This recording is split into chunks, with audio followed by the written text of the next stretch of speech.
Assalamualaikum warahmatullahi wabarakatuh. Di sini saya Aji Banjarpata. NIM 1724147 akan mempresentasikan proposal metodologi penelitian hukum dengan judul peran KUA dalam menanggulangi praktek perkainan siri di Kecamatan Keling, Kabupaten Jepara. Yang pertama adalah latar belakang masalah. Suatu ikatan perkawinan tidak dapat lupakan peran KUA dalam melakukan peraturan pernikahan sesuai dengan peraturan negara. Akan tetapi peran KUA sendiri banyak diabaikan oleh sebagian masyarakat yang dikarenakan prosedur dan persyaratan administrasinya terlalu banyak dan panjang. Karena permasalahan tersebut, sebagai masyarakat mulai mencari alternatif lain dalam melakukan sebuah pernikahan yang gampang dan tidak memakan waktu yang banyak karena mengurus sebuah persyaratan pernikahan. Banyak pemikiran kelompok masyarakat yang menyepelekan peran KUA karena dianggap mempersulit suatu pernikahan. Hal tersebut mengakibatkan beberapa orang memilih sebuah alternatif lain dalam melakukan perkawinan, yaitu nikah di bawah tangan atau nikah siri. Sebagian masyarakat menganggap sebuah pernikahan siri merupakan jalan terbaik dan menyelesaikan permasalahan pernikahan. Situasi seperti ini, peran KUA sangat penting dalam menanggulangi praktek perkawinan siri yang ada di Indonesia, terutama di Kecamatan Keling, Kabupaten Jepara. Sebenarnya, dalam praktik perkawinan siri tidak ada yang salah prakteknya, karena di dalam agama Islam diperbolehkan dan sah asalkan syarat dan rukun agama sudah terpenuhi semua. Tetapi yang menjadi permasalahan dalam praktik pernikahan siri di Indonesia yaitu pernikahan yang terlalu berlebihan, sempat hampir mengikuti prosedur pernikahan seperti menjual buku nikah tanpa sepengetahuan KUA, yang selanjutnya menjual jasa pernikahan yang terlalu terang-terangan secara online tanpa mempertimbangkan adanya kantor urusan agama atau KUA. Selanjutnya adalah rumusan masalah. Di sini yang pertama adalah apa saja faktor yang melatar belakangi perkawinan siri di Kecamatan Keling, Kabupaten Jepara. Yang kedua, bagaimana peran KUA dalam menanggulangi perkawinan siri di bawah tangan atau perkawinan siri di Kecamatan Keling, Kabupaten Jepara. Selanjutnya adalah manfaat penelitian. Pertama, yaitu nomor 1, manfaat teoritis untuk memberikan sumbangan pemikiran terhadap ilmu hukum pada umumnya dan khususnya terhadap penanggulangan praktek perkawinan siri. Yang kedua, manfaat praktis. Di sini dibagi menjadi dua, yaitu bagi universitas dan bagi penulis. Bagi universitas, dalam penelitian ini diharapkan dapat menjadi acuan atau referensi terhadap penelitian lanjutan yang lebih mendalam di masa yang akan datang. Yang kedua, yaitu bagi penulis, penelitian ini diharapkan oleh penulis agar mendapat kontribusi bagi penulis untuk penelitian di masa yang akan mendatang. Ketiga, manfaat bagi masyarakat. Di sini diharapkan agar masyarakat lebih memahami terkait perkawinan siri. Keempat, bagi pemerintah, penelitian ini diharapkan pemerintah lebih memperhatikan praktek perkawinan siri yang saat ini semakin marak, supaya tidak terjadi suatu hal yang tidak diinginkan. Selanjutnya yaitu tinjauan pustaka. Berikut adalah karya ilmiah terdahulu yang berhubungan dengan penelitian saya.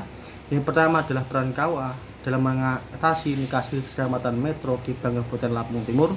Karya ilmiah ini ditulis oleh Jamaluddin, Institut Agama Islam Negeri AIN Metro. Yang kedua adalah peran kantor urusan agama KUA dalam meminimalisasi nikah di bawah tangan. Karya ilmiah ini ditulis oleh Badru Taman, Universitas Islam Negeri Syarif Hidayatullah, Jakarta. Selanjutnya adalah tujuan penelitian. Yang pertama, untuk mengetahui faktor yang melatar belakangi perkawinan siri di Kecamatan Keling, Kabupaten Jepara. Kedua, untuk mengetahui peran KUA dalam menanggulangi perkawinan siri di Kecamatan Keling, Kabupaten Jepara. Selanjutnya adalah akibat nikah di bawah tangan. Akibat nikah di bawah tangan terhadap harta perkawinan. Perkawinan yang dilakukan di luar hukum tidak akan mendapatkan pengakuan yang sah dan tidak dapat perlindungan hukum. Jadi dalam pengurusan harta perkawinan tidak berlaku secara hukum. Yang selanjutnya, nikah di bawah tangan terhadap status hukum seseorang.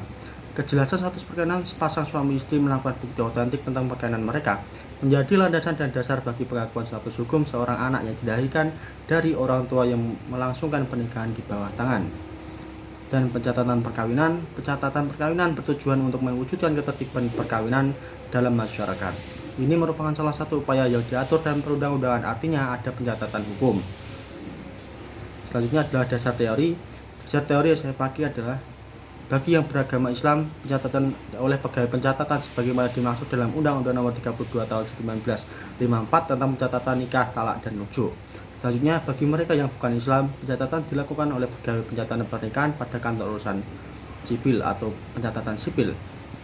Dan selanjutnya, pencatatan pernikahan tersebut pada ayat 1 dilakukan oleh pegawai pencatatan nikah sebagaimana diatur dalam Undang-Undang Nomor 22 Tahun 1946 junto Undang-Undang Nomor 1954. Dan alasan teori yang saya pakai saat ini adalah teori utilitarianisme, yaitu tujuan hukum yang memberi kemanfaatan bagi orang banyak. mengurangi penderitaan dan menumbuhkan rasa nyaman dan kebahagiaan. Jika dikaitkan dengan pencatatan perkawinan tidak dilakukan bukan dengan persyaratan administrasi semata, akan tetapi dilakukan dengan upaya yang benar supaya menjadikan kemanfaatan untuk semua pihak agar terciptanya keadilan yang tidak hanya menguntungkan salah satu pihak saja, akan tetapi pihak-pihak lainnya yang bersangkutan. Dan terakhir adalah metode penelitian. Metode penelitian yang saya pakai metode pendekatan menggunakan metode yuridis normatif. Kedua adalah jenis penelitian. Jenis penelitian yang saya ambil adalah penelitian hukum normatif empiris, dan sumber data yang saya pakai adalah melalui sumber data sekunder. Dan teknik pengumpulan data menggali data dari peraturan yang berlalu di Indonesia beserta pelaksanaannya dan mendapat pendapat para ahli adapun buku-buku karya ilmiah yang bersangkutan dengan masalah yang diteliti.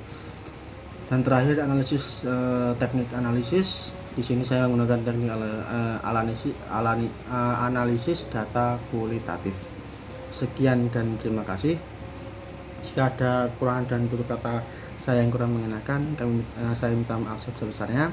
Dan saya akhiri, Assalamualaikum warahmatullahi wabarakatuh.